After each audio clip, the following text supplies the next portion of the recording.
1 week after Super Tuesday, the race for the White House this November is now all but set, with voters in Georgia, Mississippi, and Washington state going to the polls. ABC News can now project Joe Biden will win the Democratic primaries in the state of Georgia and the state of Mississippi. The contest tonight helping to get him past the amount of delegates necessary to become the presumptive Democratic nominee. A rematch is now all but set with former President Donald Trump this November, and ABC News can now project Donald Trump will win the Republican primary in the state of Georgia and will go on to win the Republican primary in Mississippi. And let's go now to ABC News political director, Mr. Rick Klein, for more on the rematch this November. Hey, Rick.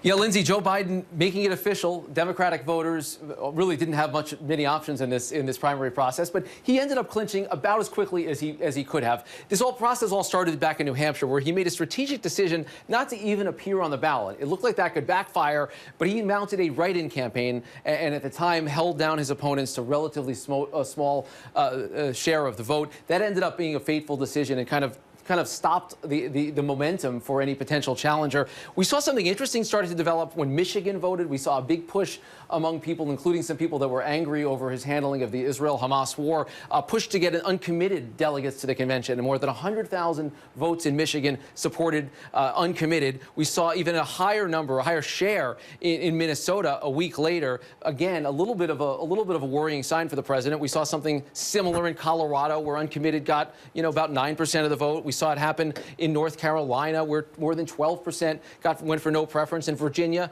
some of his opponents also did relatively well. But this was a clean sweep for all intents and purposes. Joe Biden never really had a scare in this process. And now he's able to focus on the general election out of the State of the Union address last week. And as you can see, the polling in the battleground states have it incredibly close. And our 538 polling average, you see all these recent polls at 538, they have Trump right now with a very narrow edge. So it is going to be a tough road from here, and a lot of it from here, Lindsay, is going to be about Joe Biden bringing his base fully back on board.